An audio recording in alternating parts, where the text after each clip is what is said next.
جب ابو بکر صدیق رضی اللہ تعالیٰ عنہ کا ذکر کیا جاتا ہے تو آپ کہتے ہیں حضرت ابو بکر، جب فاروق اعظم کا ذکر ہوتا ہے تو کہتے ہیں حضرت عمر فاروق، اسی طرح دیگر صحابہ اولیاء خواجہ صاحب کا ذکر کیا جاتا ہے تو کہتے ہیں حضرت خواجہ معین الدین چشتی، اور جب بات آتی ہے امام احمد رضا کی تو آپ کہتے ہیں اعلیٰ حضرت۔ یہ عقلی تخصیص ہوتی ہے، لیکن یہ وہی کر سکتا ہے جس کے پاس عقل ہو۔ اعلیٰ حضرت امام احمد رضا خان، کہیے سبحان اللہ۔ اب لوگ یہ کہہ رہے ہیں کہ اعلیٰ حضرت کو آپ اعلیٰ حضرت کیوں کہتے ہیں؟ کہتے ہیں کہ جب نبی کریم صلی اللہ علیہ وسلم کا نام لیا جاتا ہے تو آپ کہتے ہیں حضرت محمد مصطفیٰ صلی اللہ علیہ وسلم۔ جب ابو بکر صدیق رضی اللہ تعالیٰ عنہ کا ذکر کیا جاتا ہے تو آپ کہتے ہیں حضرت ابو بکر۔ جب فاروق اعظم کا ذکر ہوتا ہے تو کہتے ہیں حضرت عمر فاروق، اسی طرح دیگر صحابہ اولیاء خواجہ صاحب کا ذکر کیا جاتا ہے تو کہتے ہیں حضرت خواجہ معین الدین چشتی، اور جب بات آتی ہے امام احمد رضا کی تو آپ کہتے ہیں اعلیٰ حضرت۔ وہاں پر حضرت سے پہلے کیا لگاتے ہیں؟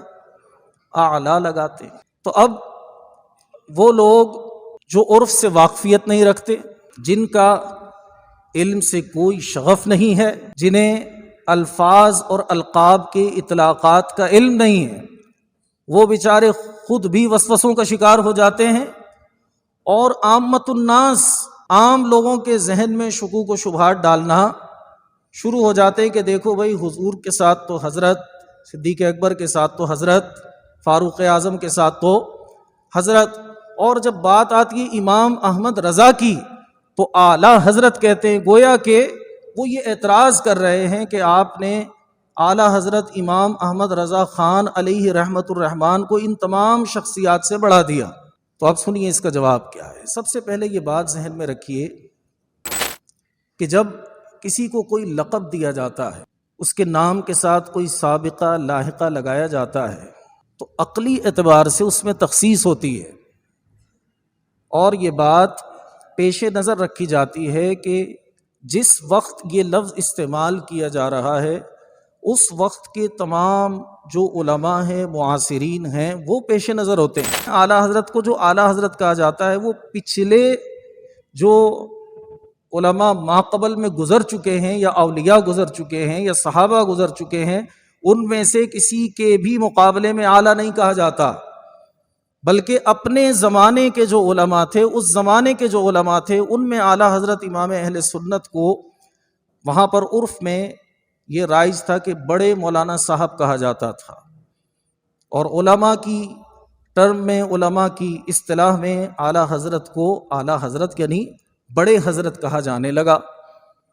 تو اب جو بھی ذی شعور ہوگا، جو بھی عقل مند ہوگا، وہ اس بات کو بہت اچھی طرح سمجھ لے گا کہ اعلیٰ حضرت امام اہل سنت کو معاذ اللہ اولیاء سے، دیگر اولیاء سے نہیں بڑھایا جا رہا، یا صحابہ سے نہیں بڑھایا جا رہا، یا انبیاء کے تقابل میں اعلیٰ نہیں کہا جا رہا، بلکہ اپنے زمانے کے علماء یا بعد میں آنے والے علماء سے فوق بیان کیا جا رہا ہے، ان کی فوقیت کو بیان کیا جا رہا ہے۔ اس کی چند مثالیں میں آپ کو دوں گا، آپ سمجھ جائیں گے بہت اچھی طرح۔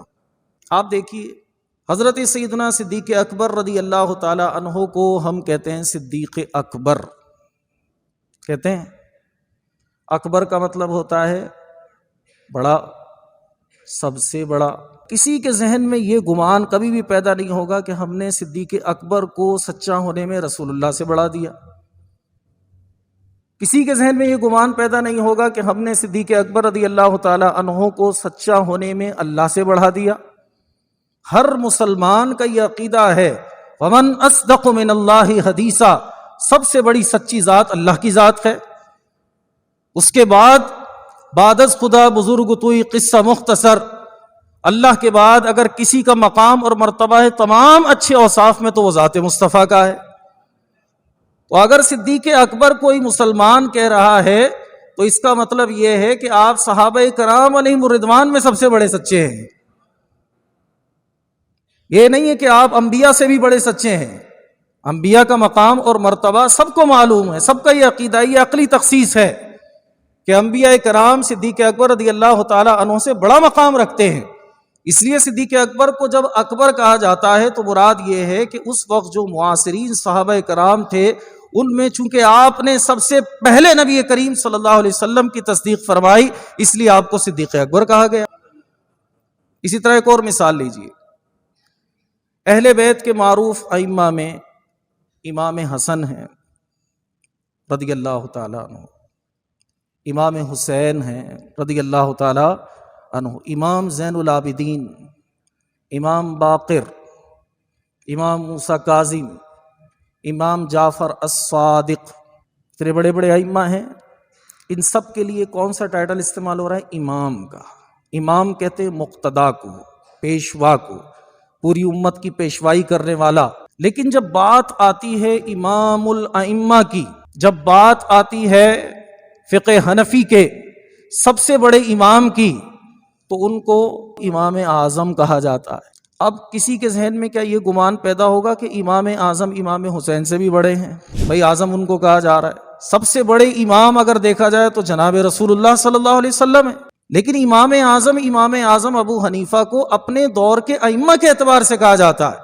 اس زمانے کے جتنے ائمہ تھے، آپ نے سب سے پہلے فقہ کی تدوین کی، قرآن و حدیث سے مسائل کا استنباط و استخراج کیا اور باقاعدہ مسائل کو مدون کیا۔ اس لیے آپ کو امام الائمہ یعنی اماموں کا امام فقہی اعتبار سے، جو قرآن و حدیث سے مسائل کا استخراج کرتے ہیں، استنباط کرتے ہیں، ان ائمہ میں سب سے بڑا امام کہا گیا۔